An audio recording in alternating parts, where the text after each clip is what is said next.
Primeiro tema de hoje, a primeira turma do STF condenou por unanimidade Eduardo Bolsonaro pela atuação do ex-deputado nos Estados Unidos. A corte entendeu que ele tentou interferir no julgamento do pai, o ex-presidente Jair Bolsonaro, e no processo da trama golpista. Essa atuação teria acontecido junto com o governo norte-americano para pressionar os ministros do STF. Eduardo Bolsonaro foi condenado a 4 anos e 2 meses de prisão, com uma pena que deve começar a ser cumprida em regime semiaberto, além do pagamento de uma multa durante 50 dias. Eduardo também ficará inelegível por 12 anos, ou seja, até 2038. Durante o julgamento, o ministro Alexandre de Moraes, relator do processo, afirmou que não é função de um deputado fazer lobby no exterior contra o Brasil. Vamos ouvir. Há que me recorde, nesses alguns anos, ministra Carmen, de estudo do direito constitucional, não é função de deputado federal brasileiro fazer lobby no exterior contra o próprio país. Isso não consta, desde a Constituição do Império até a atual, não consta como função de deputado federal. Vamos então ao debate. Muito bem-vindos. Boa noite, Cardoso. O STF erra ou acerta ao condenar Eduardo Bolsonaro por coação? Olá, Juliana. Olá, Ana Amélia. Rigorosamente certa a decisão do Supremo e acho até que indiscutível, porque os fatos são indiscutíveis, não há como discuti-los. O Eduardo, de certa forma, é réu confesso.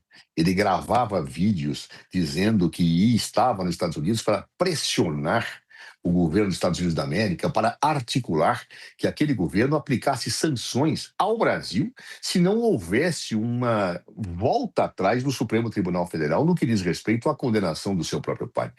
Ou seja, ele assumidamente articulava, como deputado federal ainda, sanções contra o seu próprio país. E com que objetivo? Na perspectiva de coagir o Poder Judiciário a ser mais brando, a ser mais leniente, a ter uma postura, diria, de rever aquelas situações que o seu pai efetivamente estava submetido pela tentativa de golpe de Estado no dia 8 de janeiro. É indiscutível, os fatos são claros e ele é réu confesso. Ele afirmou o que estava fazendo. Ele disse que faria. Chegou a dizer, inclusive, que nada no governo Trump seria feito se não passasse por ele e por Paulo Figueiredo, aquela pessoa que estava com ele e ainda está até hoje assessorando essa maquinação contra o próprio país. Isto é inaceitável, é uma tentativa clara de coagir as instituições brasileiras, uma tentativa de violentar a soberania do nosso país, soberania que está na Constituição que o próprio Eduardo jurou cumprir quando tomou posse como deputado. E tentar coagir instituições, tentar atacar juízes da forma com que aquilo foi feito, é algo que é não só deplorável do ponto de vista ético, mas como inaceitável do ponto de vista da conduta que deve ter um brasileiro. Um brasileiro não pode coagir as autoridades eleitas ou escolhidas a partir dos critérios definidos na Constituição para que possa constrangê-las, para que possa tomar situações que repute como necessárias para si, para a sua família ou para terceiro. Coagir autoridades da forma com que Eduardo fez, impondo ao povo brasileiro situações até constrangedoras, porque quando um brasileiro vai, enquanto deputado, ao exterior, para dizer que o seu país tem que ser sancionado, tem que ser punido, se não houvesse uma situação de beneficiamento daqueles que efetivamente ele gostaria que fossem beneficiados, ele está agindo de uma forma transgressora, clara, ilícita e que merece uma sanção penal, sim. Me lembro do Eduardo Bolsonaro, inclusive, dizer o seguinte: quanto pior, melhor.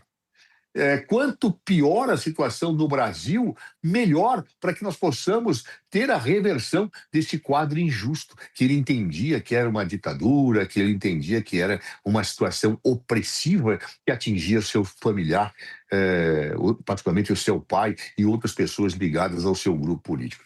Portanto, decisão rigorosamente correta do Supremo Tribunal Federal, com a condenação de Eduardo, uma condenação que eu não sei como é que fariam para não fixá-la, porque ele é réu confesso, ele é réu assumido, ele declarava o que estava fazendo, e ao declarar o que estava fazendo, ele mostrava que estava submetido a um conjunto de práticas ilícitas que seguramente levariam a um sancionamento penal. Razão pela qual acho que o Supremo age bem. Eu não sei como é que alguém fará para defender que Eduardo Bolsonaro não tentava coagir o Supremo. Não sei. E aguardo as reflexões que serão feitas, dizendo que ele é um perseguido, que ele é um coitado, que ele é vítima. Não. O Eduardo nunca foi perseguido. Quando ele vai para os Estados Unidos, dizendo que estava fazendo um autoexílio, não tinha nada contra ele. Ele vai para lá para articular, sim, medidas contra o povo brasileiro, contra seu país, na perspectiva de coagir as nossas instituições democráticas. Uma pessoa pode concordar ou discordar daquilo que as instituições democráticas dizem, mas ele não pode, a pretexto dessa discordância, articular um poder externo para forçar a autoridade do seu país a seguir aquilo que ele deseja. Decisão rigorosamente correta do Supremo Tribunal Federal, portanto. Ana Amélia Lemos, bem-vinda, boa noite. Concorda ou não com Cardoso? O STF acerta ou erra ao condenar Eduardo Bolsonaro? Boa noite, Juliana. Boa noite, Zé Eduardo Cardoso. Boa noite, os telespectadores do grande debate. Diz que decisão da justiça não se debate, apenas se cumpre a justiça. Mas eu chamo a atenção para um detalhe. O ministro Alexandre de Moraes é o alvo da ira bolsonarista, porque ele que comandou o julgamento de 8 de janeiro.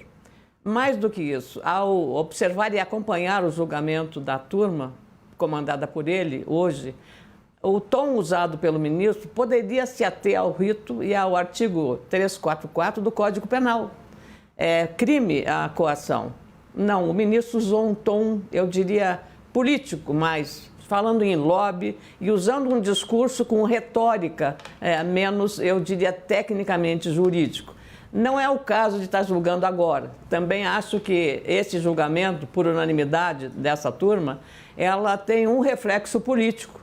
Qual é o impacto que este julgamento e essa condenação, com a inelegibilidade do deputado Eduardo Bolsonaro, que também pode perder os seus direitos como funcionário da Polícia Federal, é sobre o irmão que concorre à presidência da República. E aí é que está, talvez, o preço mais caro, que a fala demasiada do deputado que está nos Estados Unidos esteja causando numa candidatura que agora também, por conta dos episódios relacionados à relação com Daniel Vorcaro, no pedido de ajuda para o financiamento ao filme sobre o ex-presidente Jair Bolsonaro, também amplia a contaminação à candidatura de Flávio Bolsonaro, criando um problema adicional. Então, o irmão faria melhor se não estivesse provocando onça com vara curta, como se diz na minha terra, Lagoa Vermelha, em relação ao Poder Judiciário, coação no curso do processo, claro, resultou exatamente nessa decisão majoritária,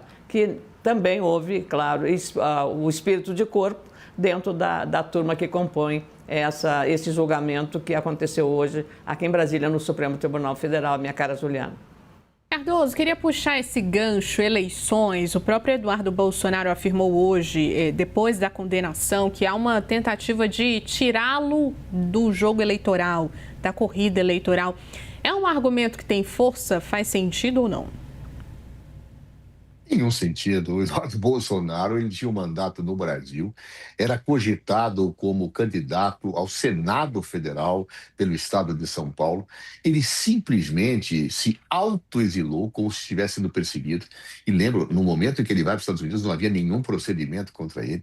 Vai para lá e diz, eu vou articular o governo Trump para tomar medidas contra esta ditadura do Poder Judiciário. E aí vai e consegue lá, sabe-se lá como, porque Donald Trump também tem muita afinidade com a extrema-direita e com o projeto de hegemonia da extrema-direita, ele consegue lá convencer o governo americano que, somado à sua visão estratégica, deveria aplicar sanções ao Brasil. E vamos lembrar que Donald Trump aplica sanções deixando claramente as razões. Ele não falou que as sanções que ele aplicou ao Brasil eram, na verdade, motivadas por razões econômicas, por um desequilíbrio das finanças. Não, ele falou, não, é para atingir um poder judiciário que está punindo pessoas indevidamente. Então, e aí Eduardo Bolsonaro festejou, aí ele comemorou, né? Aí levaram a bandeira dos Estados Unidos da América na Avenida Paulista para agradecer ao Donald Trump, que estava punindo todos os brasileiros e atingindo a nossa economia para tentar verdar a estrutura do Poder Judiciário. E nesse ponto há que se falar de posturas muito importantes. Uma foi do presidente Lula, que foi altivo, defendeu a nossa soberania do primeiro ao último minuto. E outra do Supremo Tribunal Federal, particularmente do ministro Alexandre de Moraes. Você pode, às vezes, concordar, discordar com o ministro Alexandre, mas ele teve uma postura absolutamente correta na defesa da democracia brasileira e do Estado de Direito. Ele foi firme.